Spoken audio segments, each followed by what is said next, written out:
Thank you all for coming on a school night, as we used to say.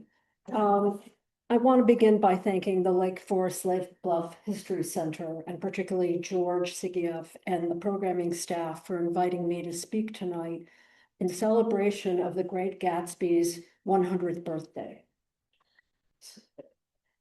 Remarkably, for any living thing of that great age, and I do think of novels as living things, incarnated by those of us who read and return to them, Fitzgerald's book remains fighting fit, glowing with good health. Its vision and hearing remain perfect. Its limber pace endures. Its characters are not just unfaded, but spry. And the novel still runs, jumps, and flies, just as I remember it having done on my first reading 50 years ago. Claiming to reserve judgment on the world he breathes into being, narrator Nick Carraway describes those he encounters and the various New York locales through which they circulate. The North Shore of Long Island, East Egg, which is Sands Point, and West Egg, which is Great Neck, the Valley of Ashes, which is Willets Point, Queens, and the Plaza Hotel at 57th Street and 5th Avenue in Manhattan. Myrtle and Tom's apartment in Washington Heights, north of 155th Street and Broadway, and the Speakeasy where Gatsby and Nick meet Mayor Wolfsheim, 42nd Street and Broadway. Nick's ear for his characters' dialogue foregrounds talk that is often hilarious and frequently absurd, and his criticism of the novel's immoral and criminal goings-on is understated and scathing. I would venture that Gatsby is the most poetic work of prose in the canon of American fiction. There is nothing dated or cumbersome about Fitzgerald's language. I was astonished during my recent rereading to find it as gorgeous as it was in the spring of 1976 when I first discovered the book. The scene was New Trier East High School, my junior year in what we now call honors English. We had a monomaniacal teacher, a fiend for Herman Melville, who had jettisoned Huckleberry Finn for Melville's posthumous novella, Billy Budd, Sailor. I never forgave her for that flouting of the curriculum, exchanging Twain's engagement with slavery for manslaughter committed by a handsome but dim-witted conscript to the British Navy. Billy Budd is now taught as a classic text of queer theory, though that was not the lesson we took away from his book. Our teacher was not a fan of teenagers, particularly smart-ass 16-year-olds who had little appreciation for Herman Melville's speculative arguments. Tucked away in my bedroom closet in my mother's Winnetka home, I found my 50-year-old copy of the fluorescent green Walden that this teacher had assigned, which I had marked up with hot pink and yellow Sharpies, highlighting not lines or paragraphs, but 3 pages at a time, with words and phrases like yes, 2 exclamation points, and so true, 3 exclamation points. I was vibing, as my students might say, more to Thoreau's music than to his words. The course ended with a slender volume by F. Scott Fitzgerald called The Great Gatsby, which had been made into a film 2 years earlier, directed by Jack Clayton, starring Robert Redford and Mia Farrow. I had seen the movie at the Eden's Theater and had been enthralled, particularly by the costumes. The men's clothes, by the way, were designed by a young Ralph Lauren in his 30s. It was his second job. Those 1920 suits and beaded flapper dresses in icy blues and silvers brought to life the tragic love story that spoke directly to my romantically challenged soul. Little did I imagine that the book would run rings around the film or Baz Luhrmann and Jay-Z's version, or that I would reread and teach the novel for decades. What could be more compelling than a tale of one man's attempt to recapture his past, his first love, who, at the age of 20, threw him over for a hulking, Daisy's word, multimillionaire? Of course, at 16, I was too young to have had any past at all, thank you, much less a tragic one. This fact never prevented me from a total identification with Gatsby. And indeed, Fitzgerald's story of that first love shattered, the attempt at its reclamation, and the power of dreams appealed to 16-year-olds as Moby Dick, which we also studied, never could. Think back to your earliest experience of Gatsby, and I want people to raise their hands. Reading the novel in high school? Raise your hands high. So let's do an estimate here. Is this maybe 3/4 of you in high school? Okay. Seeing Robert Redford in the film for the first time? I love this. Okay, yeah, there's the overlapping set here. Or watching Leonardo DiCaprio in the second. I sat in the movie theater in Rampage with my son and his then girlfriend and Michael about everything that Lehrman had gotten wrong and was practically escorted out of here. Every generation wants its own version of this story, which is why it keeps being remade. No movie has done it justice. No actor has achieved the depth of Gatsby and Nick. No actress has brought to life the perfect shallowness of Daisy. In these multiple attempts, Hollywood screenwriters and performers replicate Gatsby's mistake and the thesis of his life. When Nick remarks that, quote, "you can't repeat the past," unquote, Gatsby corrects him by saying, "Can't repeat the past, but of course you can." Gatsby's project, his dream of reclamation, is embodied in the beautiful, shallow, inconstant Daisy Faye Buchanan. We can think of Gatsby as a jazz-age Paris, son of the Trojan king Priam and Queen Hecuba. Paris is asked by Zeus to judge who is the most beautiful goddess. This is a great set of questions. Hera, Athena, or Aphrodite. He chooses Aphrodite, who has promised to secure him the most beautiful woman in the world in a little side deal. And she is Helen, wife of Spartan king Menelaus. Undeterred by Helen's marital status, Paris kidnaps or seduces Helen around his husband, the Greek prince's cluster, strategizing how they will bring her back and inaugurating the Trojan War. In this imperfect but evocative analogy, Tom Buchanan would stand in for Menelaus, and Paris would have been involved with Helen/Daisy at an earlier point in life. Nick's writerly subject extends beyond Gatsby's obsession with Daisy. In fact, one could read Gatsby as an unrequited love story, featuring Nick's passion for Jay, with Jordan Baker as Nick's beard. I will return to this line of interpretation in my conclusion. Attending to the frame of his first-person narrative, we could say that while Nick records his post-World War I experience in West Egg during the summer of 1922, he offers more than a realist account of a remarkable life lived and lost. He is chronicling an era itself, the Roaring '20s, which wanted to put the Great War behind it, and which stood as a miniature for what we have come to call the American dream, the idea that every person in this country has the innate capacity and should have the opportunity to build a life of comfort and security as an American. It is my hope tonight to demonstrate why this book continues to cast its spell a century since the Jazz Age crashed into the Great Depression, and why it resonates fully today. I believe that Gatsby's enduringness has to do with its tale of love lost, rediscovered, and vanished again, its story of dreams materialized and destroyed, told in the form of an American epic.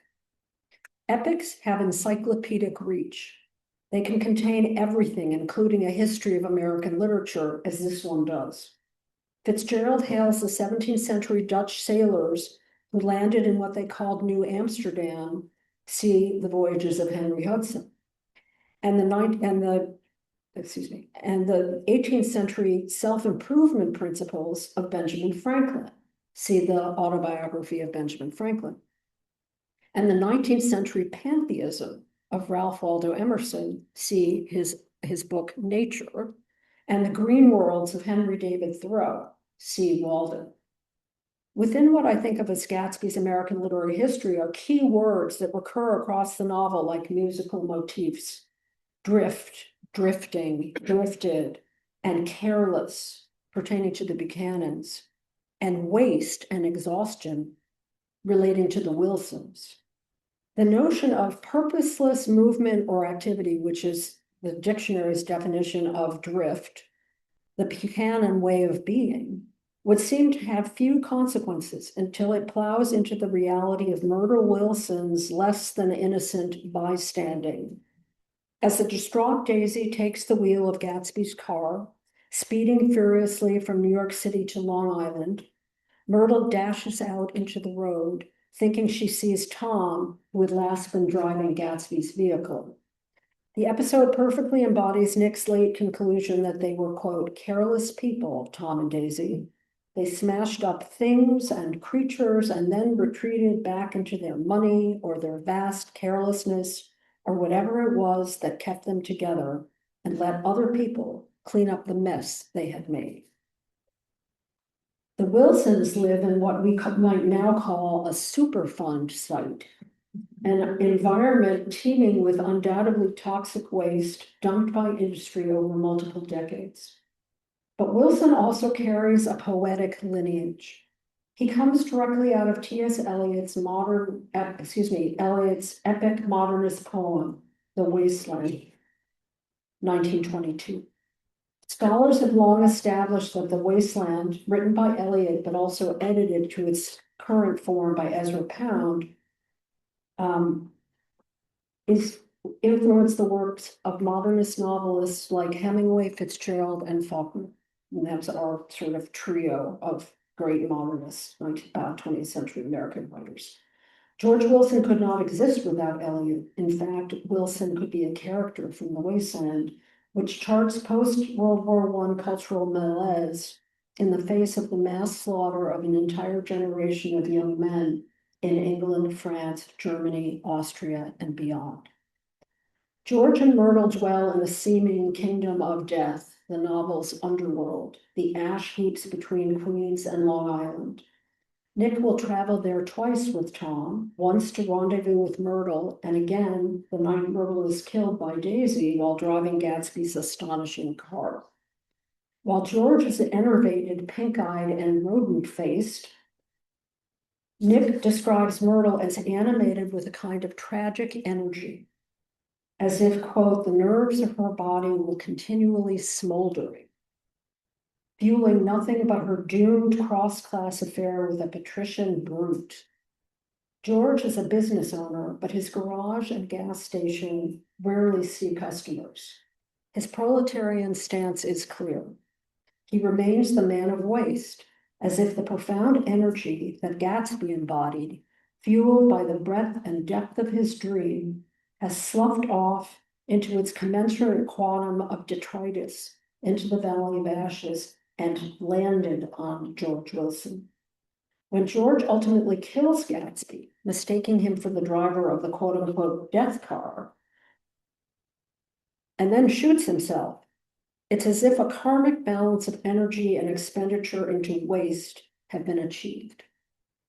There is one more key word operating in Gatsby that Fitzgerald never articulates out loud, but which corresponds to what Faulkner would identify 10 years later in his brilliant, ruthless protagonist, Thomas Sutpen, in Absalom, Absalom. Sutpen too has a dream to create a 19th century slavocratic empire in rural Louisiana, in which he will establish a male dynasty. Sutpen does horrific things en route to this achievement, most significantly repudiating his first son because he believes the baby has Black heritage, which is never proved in the novel. Despite Sutpen's inhumanity, Faulkner, through the narrator Quentin, explains Sutpen's problem was innocence. I understand Gatsby similarly. His problem is also innocence. He may have, quote, killed a man, unquote. We know that he led an infantry division that slaughtered young German soldiers in the Argonne Forest during the First World War. Despite this world-unmaking experience, He retains his eternal optimism and remains incapable of understanding that human beings face limitations in their romantic encounters. Gatsby never absorbs the notion that the other has free will, the possibility that his dream is unattainable.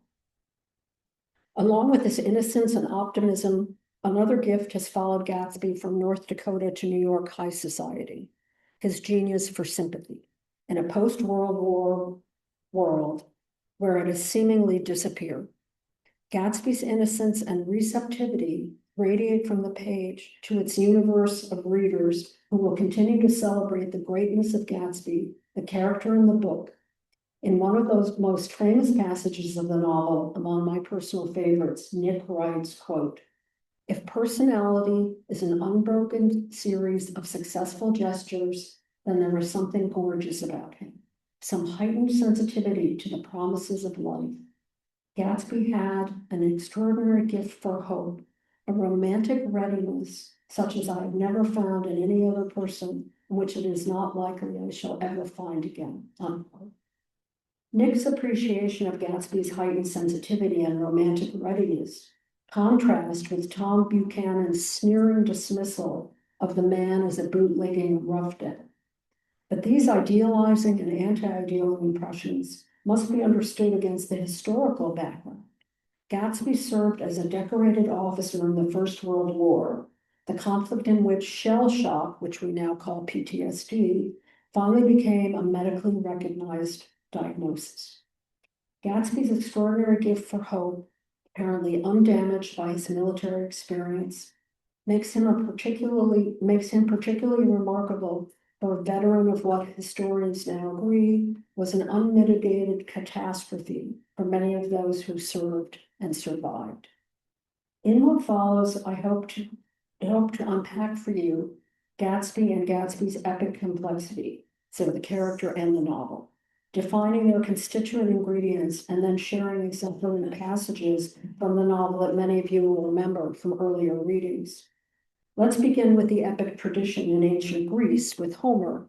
The blind bard sang in poetic meter, dactylic hexameter to be precise. His performances took place in the 8th century BC and were not written down until sometime between just after those performances and the 6th century BC.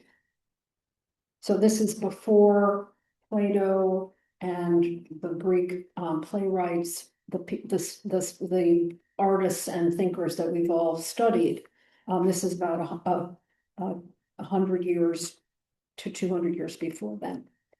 I'll never forget about reading about Achilles' shield in book 18 of the Iliad. And I want to say Temperance, my graduate student who has helped concoct all these wonderful images and help me build what you'll see at the end, came up with a color version of Achilles' shield, which sort of blew my mind. That's I still have to process that it's in color.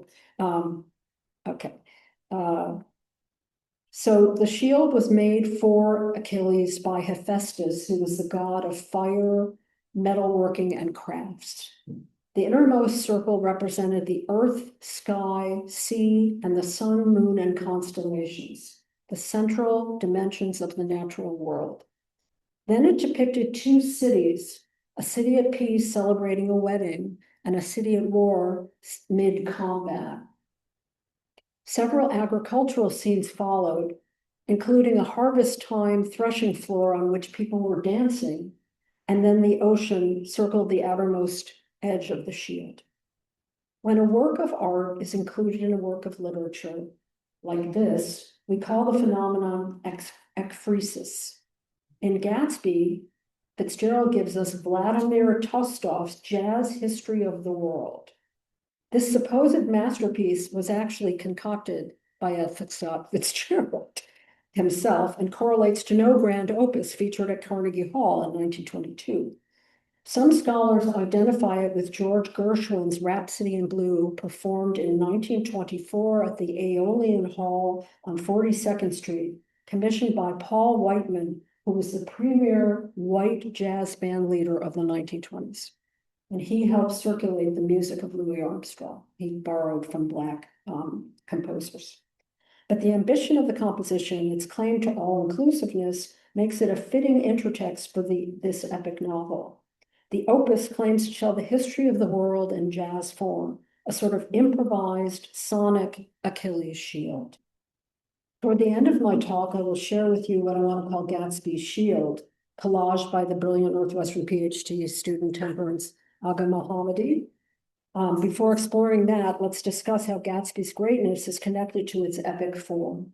According to Homerist Richard Sachs, who was my professor in grad school, epics include the following features. They are encyclopedic. They contain worlds and universes, multiple genres and literary forms.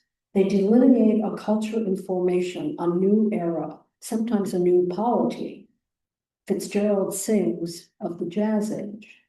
And then epics deconstruct that culture's fault lines.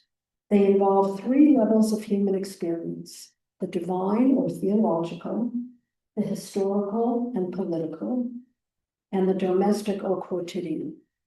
Epics invoke the new culture's oral tradition through its sagas, music, or poetry. We just have the music.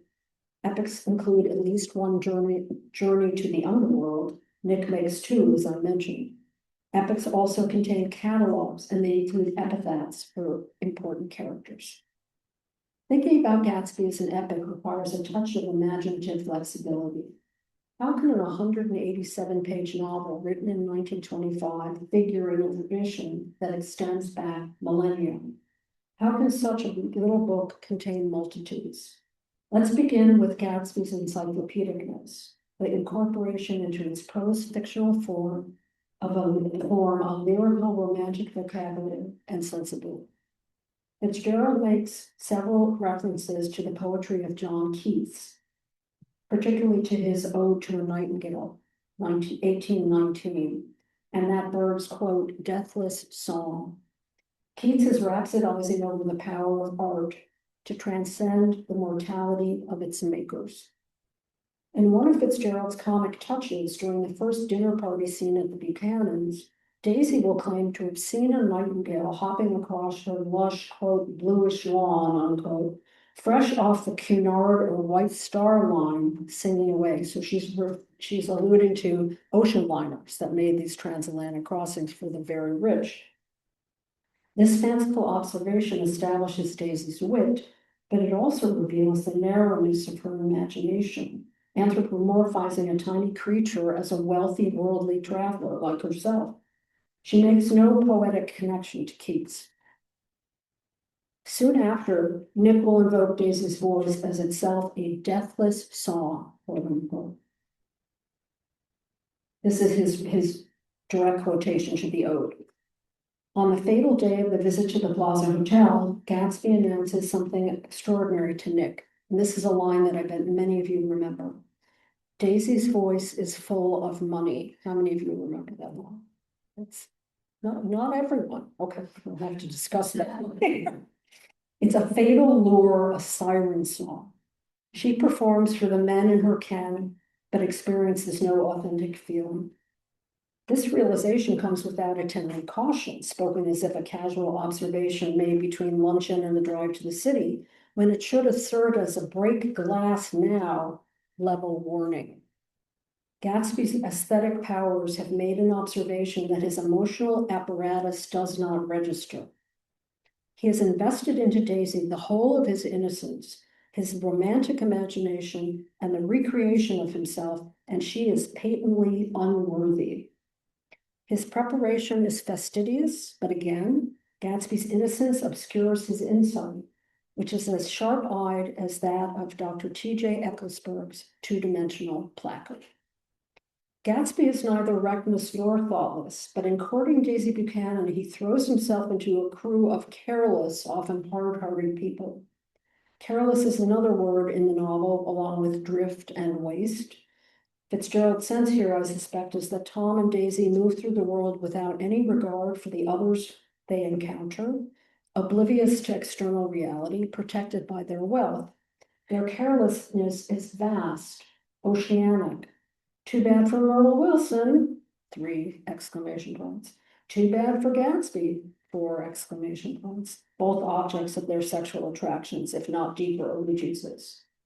But careless also suggests a failure to care, to be engaged, to connect, to feel love or attachment. And it is in this that Gatsby is the opposite of Tom Daisy. Nick describes Gatsby's capacity for human sympathy, quote, "It was one of those rare smiles with a quality of eternal reassurance in that you may come across 4 or 5 times in life. It faced or seemed to face the whole external world for an instant and then concentrated on you with an irresistible prejudice in your favor." The Roaring Twenties were initially known as a decade of economic expansion, thanks to the automobile, radio, and aviation industries. Multimillionaires proliferated with great fortunes in railroads, steel, and oil.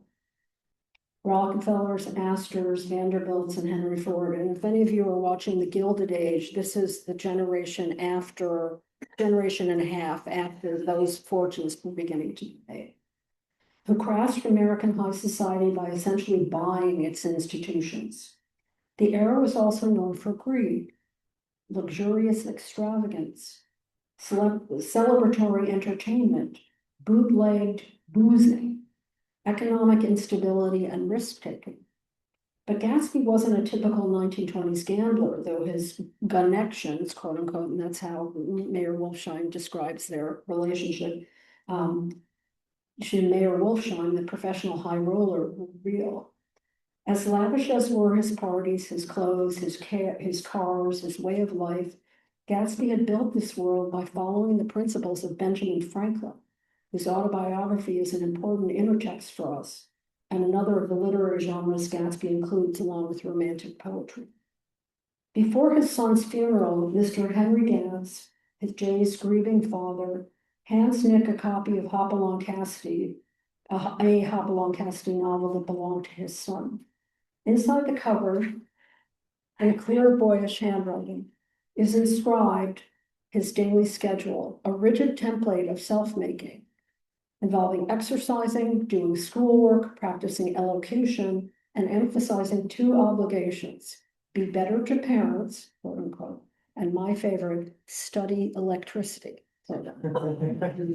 One can imagine Mr. Gatz's paradoxical heartbreak and pride on finding an installment of the virtuous cowboy's latest narrative with his son's recipe for self-improvement inside. We've been talking about the characters as embodying different ideas and principles of energy and waste. Of course, Gatsby would be drawn to the phenomena that made Benjamin Franklin famous and that symbolizes creativity and inspiration, electricity. Fitzgerald will also make at least 2 crucial allusions to idealist philosophy, conjuring that mode of thinking from Plato's 5th century Athens to the 19th century American romantic, its 19th century American romantic form, transcendentalism, the ideas of Ralph Waldo Emerson, Henry David Thoreau, and Margaret Fuller. Nick opines that Gatsby had, quote, sprung from the Platonic conception of himself, unquote, suggesting that Gatsby is autogenetic, self-created. We readers are incredulous, but of course, Jay Gatsby is precisely that, conjured into being from James Gatz of North Dakota via multimillionaire yachtsman Dan Cody, serving as an officer in the First World War, attending Oxford University, etc. Fitzgerald will amplify this linkage of Jay Gatsby and Platonic idealism, quote, out of the corner of his eye, and I should frame this passage comes right after Gatsby falls in love with Daisy as a 20-year-old soldier. Out of the corner of his eye, Gatsby saw that the blocks of the sidewalks really formed a ladder and mounted to a secret place above the trees. He could climb to it if he climbed alone, and once there he could suck on the pap of life, gulp down the incomparable milk of wonder, quote unquote. Nick posits Gatsby's purity and access to the sublime. We meet no Mrs. Gatz, But it's clear that Fitzgerald means this encounter to evoke the earliest mother-child communion, leading to a realm of ideal revelation. I want to juxtapose the notion of Daisy as Gatsby's dream personified, quote, something commensurate with his capacity for wonder, unquote, and her sensuous encounter with Gatsby's shirts. Do you all remember this from the book, from the movie? It's, sort of unforgettable. From his armoire, Gatsby tosses one after another shirt to Daisy in a perfect explosion of color, pattern, and texture. Quote, they're such beautiful shirts, Daisy sobbed. It makes me sad because I've never seen such beautiful shirts before, unquote. Such indulgent amusement brings Daisy to a state of tear-filled ecstasy. Her response to this rapturous communion is her own fantasy for the pair. Quote, I'd like to just get one of those pink clouds from above Gatsby's dressing room window and put you in it and push you around, quote unquote.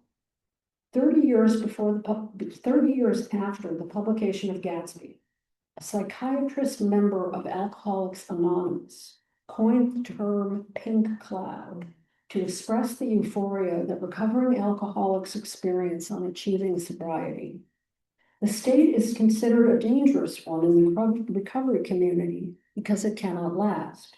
It is obviously anachronistic to suggest that Fitzgerald Daisy had this clinical term in mind, but the vision of Gatsby instead of a pink cloud in a pushchair being wheeled around by Daisy is Fitzgerald's sole evanescent image of Daisy reciprocating Gatsby's years of adoration and persistence.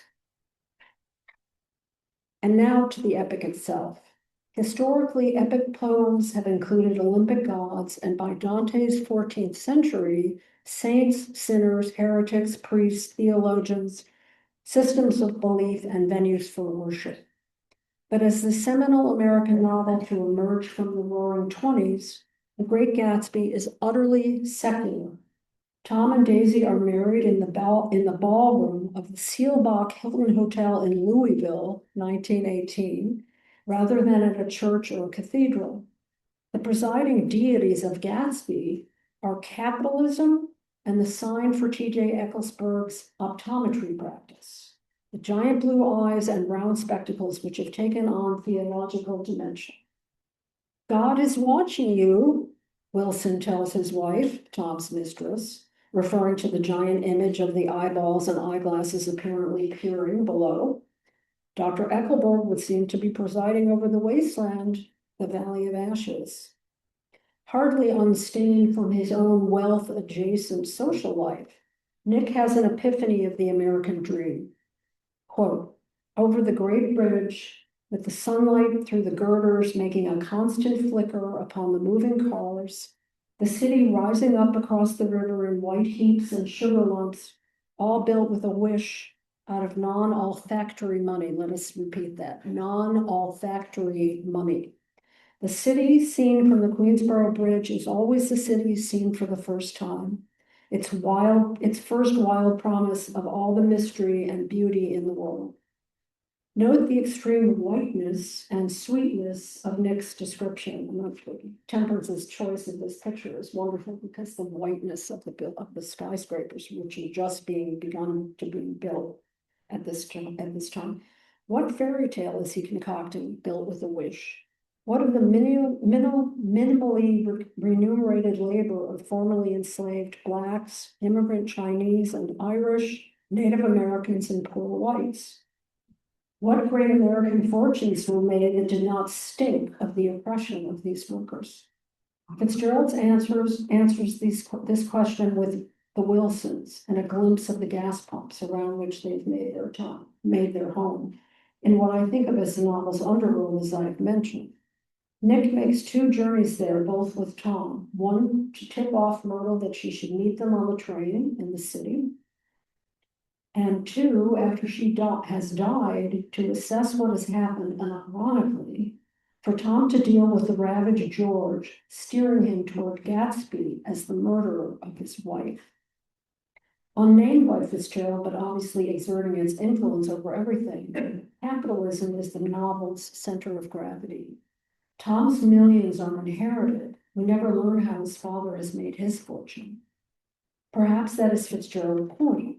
Only new money's origins are legible.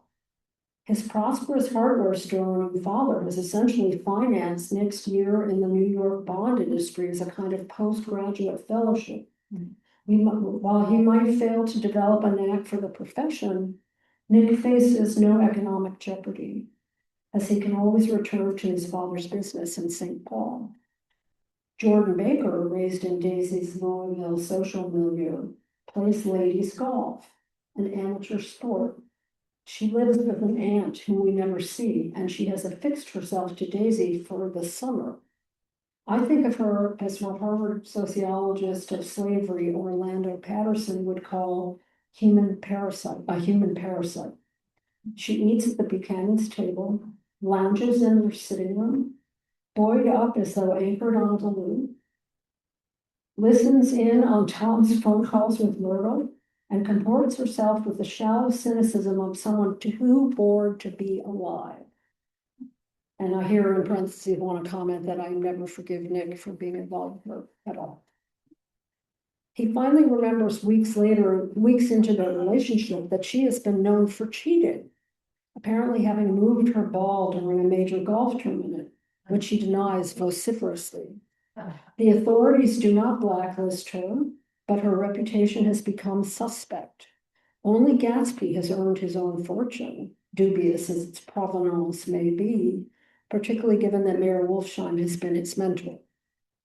Possibly based on Jewish mobster Arnold Rothstein, and there's an avid scholarly debate about whether it was Rothstein or somebody else, but Rothstein apparently was way more genteel than Mayor Wolfsheim, so, be that as it may.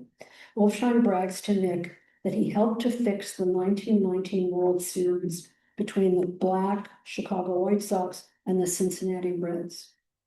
This desecration by organized crime of America's favorite pastime, associated with boyhood innocence, will have a deleterious effect on the game's national fan base for years to come. The scandal has broken the nation's heart. Underlying the energy of the Roaring Twenties was repressed grief over World War I, but the reality of mechanized death became psychological fodder to the new aesthetic movement, modernism, and to its explosive creativity and overarching darkness. Modernism explored the abyss left by the Great War in Western Europe. It offered a bleak prognosis for a world gone mad with mass destruction, Part 1. The Roaring Twenties were the decade where modernist artists sought new narrative, poetic, fictional, painterly, musical, and cinematic modes. The movement rejected all alleged truths, conventions, and traditional literary forms. James Joyce's Ulysses and T.S. Eliot's The Wasteland became expressive touchstones for the era.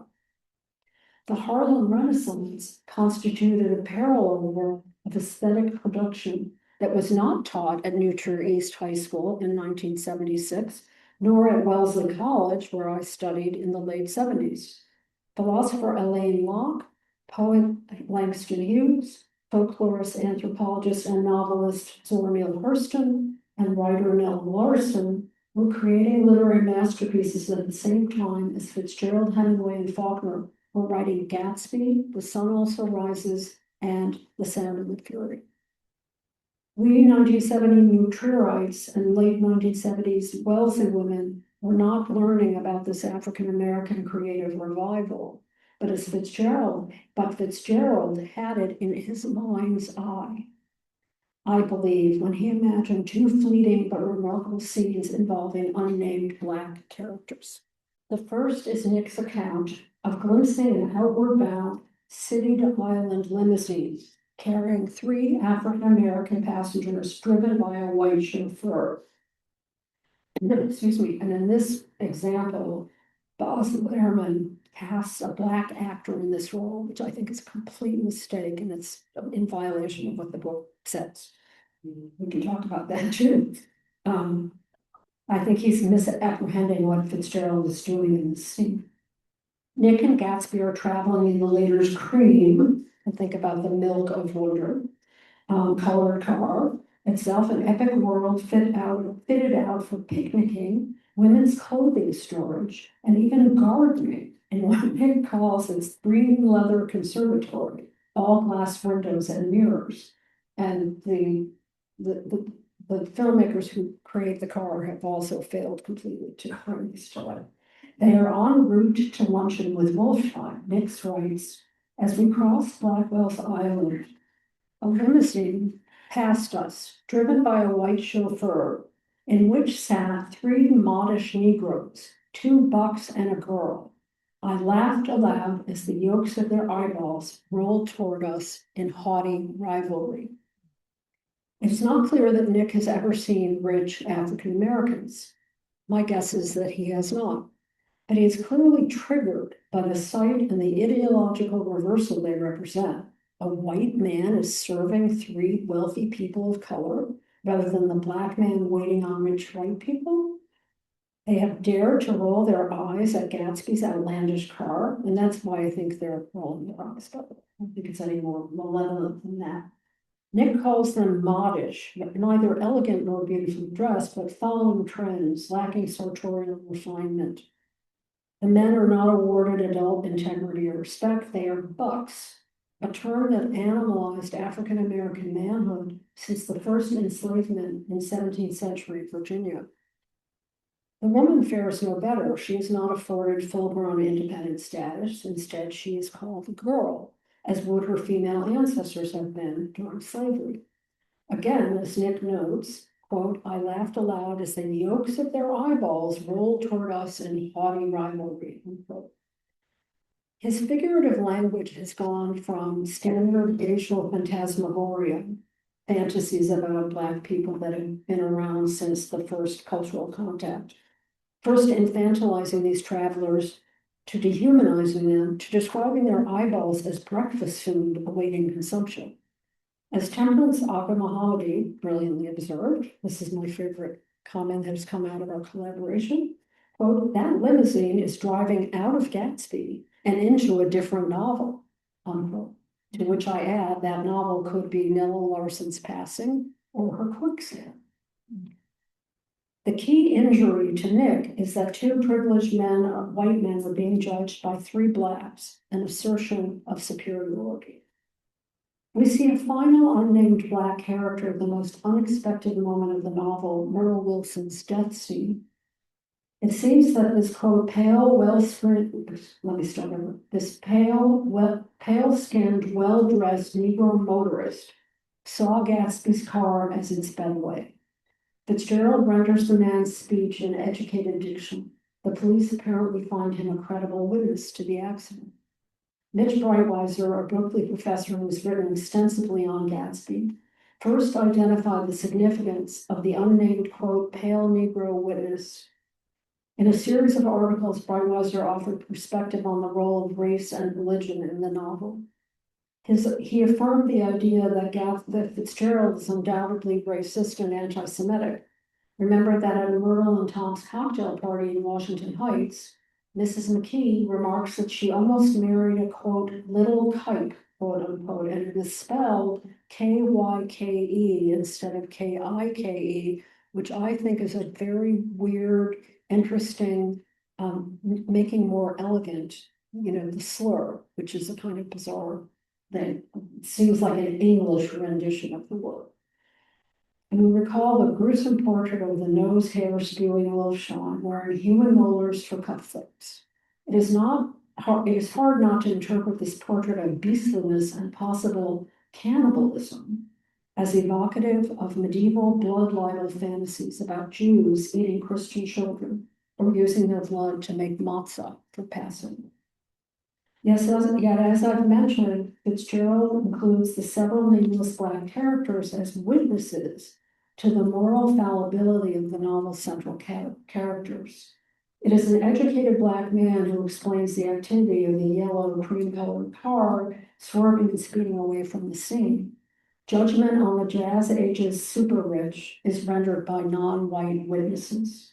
This is not to say that Fitzgerald is less prejudiced against African Americans than he is hostile to Jews.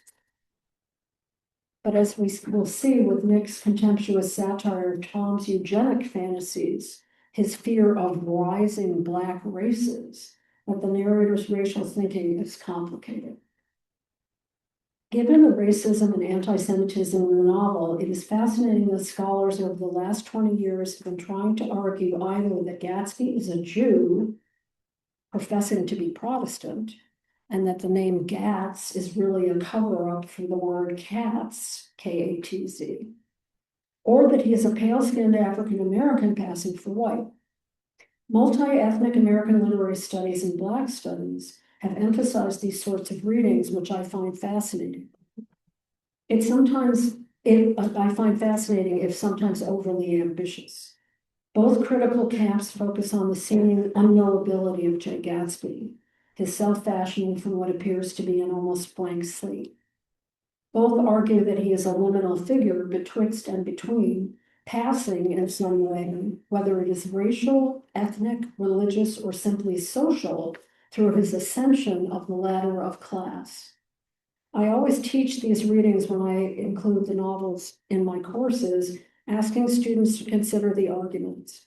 Some are convinced, others are skeptical, but contemporary readers continue to remain unsatisfied by the scant evidence about Gatsby's life that Fitzgerald provides. Beyond race, religion, and social class, it is their experience in World War I that forever links Gatsby and Nick. In their first face-to-face encounter at one of his parties, an unidentified Gatsby recognizes Nick from the divisional connection they shared in the war. Each character names his regiment and describes its work. Nick was a machine gunner and Gatsby led men in the 7th Infantry. And I fancy here that Gatsby was an officer like Fitzgerald who went to officer training school just before the war was over and so wasn't able to serve.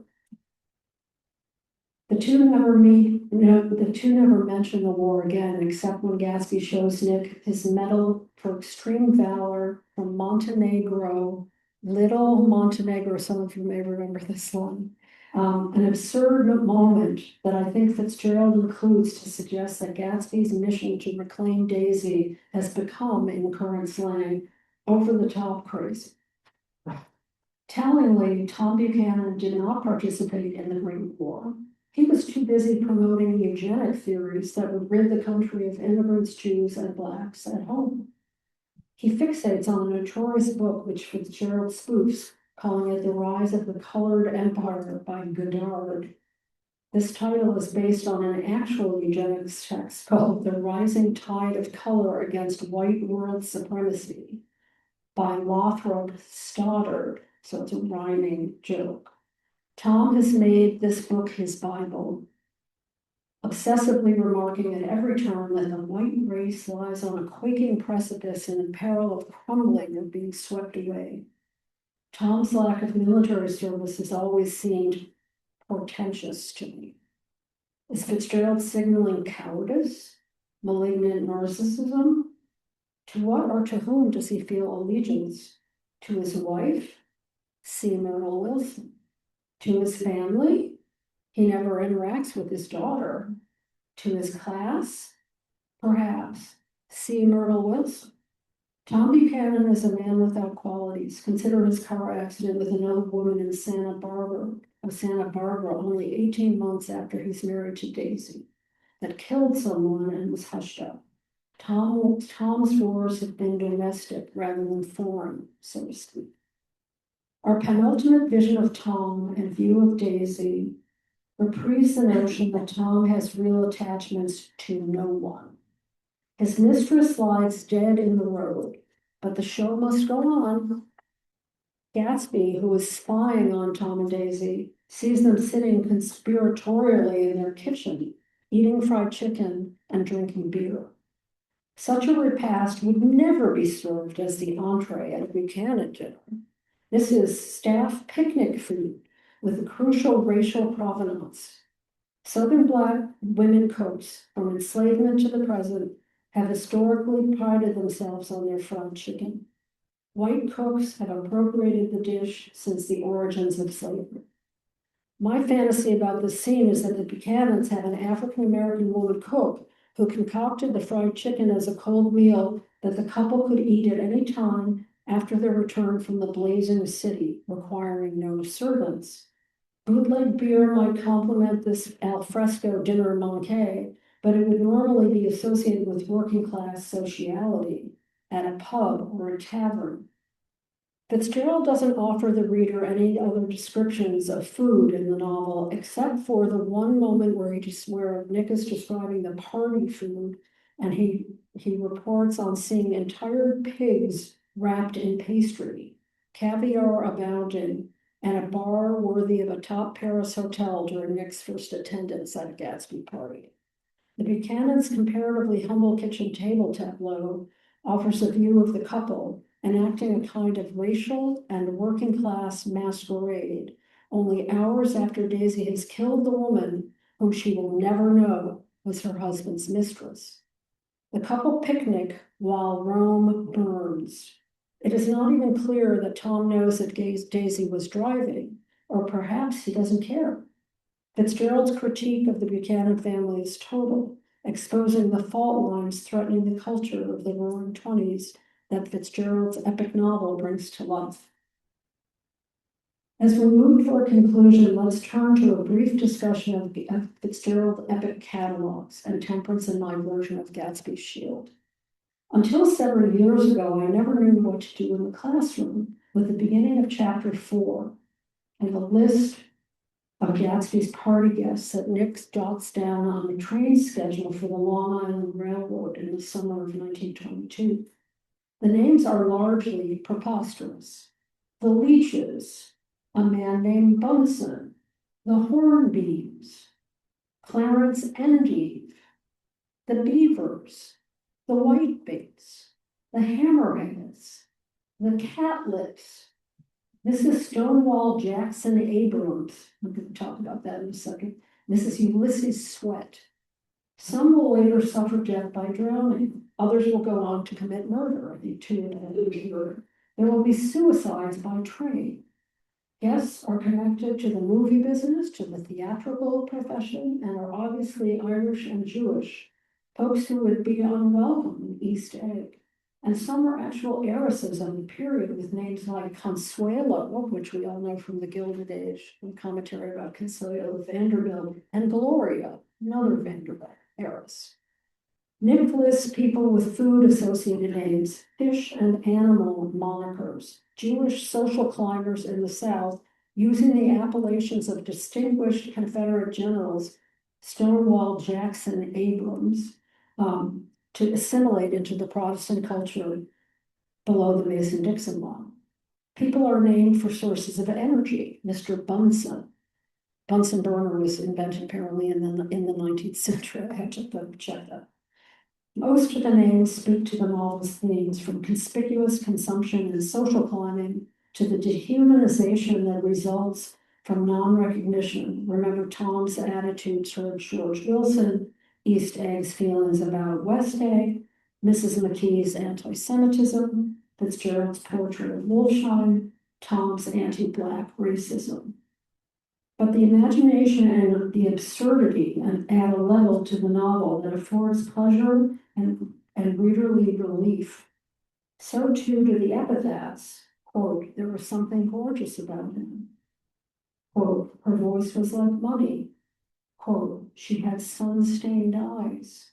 Quote, he was hulking. Quote, owl eyes.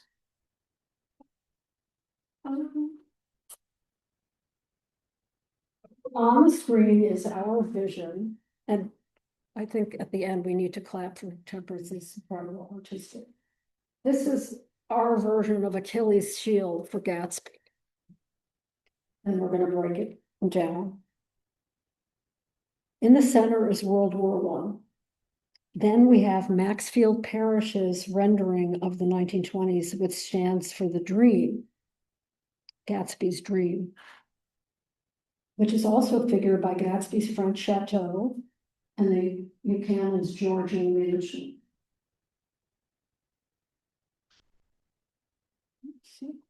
I keep thinking of Charles Foster Kane's interiors at Xanadu and Citizen Kane, which was made much later than this. We have Nick's so-called shack, which is nevertheless tended to by a Finnish servant, all courtesy of his father. Myrtle Wilson's apartment in Washington Heights, and on the upper right quadrant is the needlepoint imagery of Versailles that Myrtle Wilson chooses for her furniture. I mean, that's a fantasy of that. Let's see. What is Fitzgerald telling us about Myrtle's grand ambition, her dream of a palatial life with a rich paramour, though through the fabric of her cushions? I had promised to return to the queer scene embedded in this otherwise totally heterosexual novel. Nick's encounter with Mr. McKee after the party at Myrtle and Tom's Love Nest in Washington Heights. And only, Temperance reminded me, in the Jack Clayton version in the 70s, we never get Mr. McKee, and the whole section, the whole queer section about Nick being seduced away into a man's apartment and spending the night there, and in the morning, his interlocutor is wearing underwear and under the covers of the bed. So it seems like this is really, I mean, this blew by me for 300 years, but in my most recent teaching of the book, I think it got with the program. Okay. Nick follows Mr. McKee as he leaves the apartment and enters the elevator. The elder man invites him to come to lunch someday. Nick wants to pin McKee down. When will I come to lunch, he asks. After getting into a tiff with the elevator boy who accuses Mr. McKee of trying to touch the machinery, which is also hilarious and, interpretable, McKee tells Nick that he is welcome for lunch anytime. A series of artful ellipses ensues, and then Nick writes, quote, I was standing beside his bed, and he was sitting up between the sheets, clad in his underwear, with a great portfolio of it in his hands. Nick then lists the titles of Mr. McKee's photographs. He's a professional photographer, starting with the evocatively named Beauty and the Beast. That's the first picture, followed by more ellipses. He concludes by describing himself as half asleep at Penn Station, waiting for a 4 a.m. train. This surreal set piece feels as if it belongs in a different novel, to quote Temperance again, a queer buildings roman, novel of education, perhaps. Let's link this unmistakable queer interlude with the larger novel as a testament to Nick's unrequited love for Gatsby. His tender care of his friend post-mortem and his self-recriminations over failing to protect him are among the most moving parts of the book for me. I'm enraged every time I read that Klipspringer, the human parasite who lives at Gatsby's mansion and occasionally plays the piano, can't make it to the funeral, but would like his tennis shoes to be sent over to Greenwich, Connecticut, his new situation as a freeloading house guest. Only Owlaz, the man often found in Gatsby's enchanting library, he says, these pages aren't even cut yet, has the decency to attend. We should note that the closest thing Gatsby has to a real friend beyond Nick is a reader, Owlaz. As a writer, Nick particularly appreciated the invention that went into the stories Gatsby told about himself. Meanwhile, the novel seems to offer a manual for how not to create a successful love relationship. The book's romantic pairings are more akin to Jean-Paul Sartre's No Exit than they are to a romantic novel of the 20th century.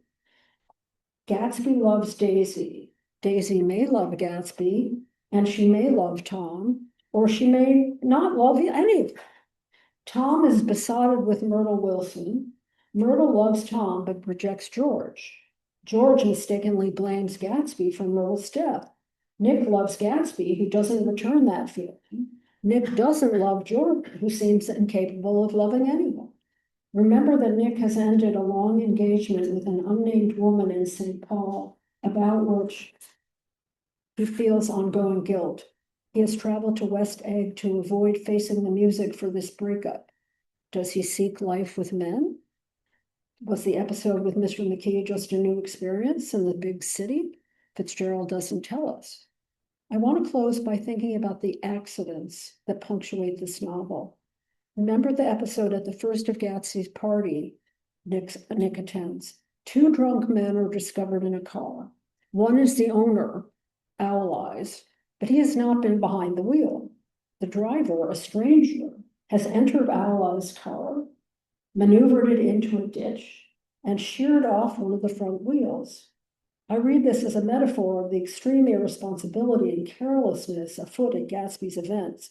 It is as if all social conventions and rules are in suspension. Drift has taken over for determination. Fitzgerald has crafted his novel around the metaphor of life as a motorway. In Gatsby world, the rules of the road are most often disregarded. Jordan announces that she counts on other drivers in her purview to be highly skilled so that she doesn't have to be. It's almost like we're in a naturalist novel with fate and mechanism and destiny and questions of agency. In the face of Myrtle's death, Gatsby's murder, and the Buchanan's untouchability, agency may be a function of wishful thinking. Nick ends his story with this elegiac insight. So we beat on, boats against the current, borne back ceaselessly into the past. Thank you.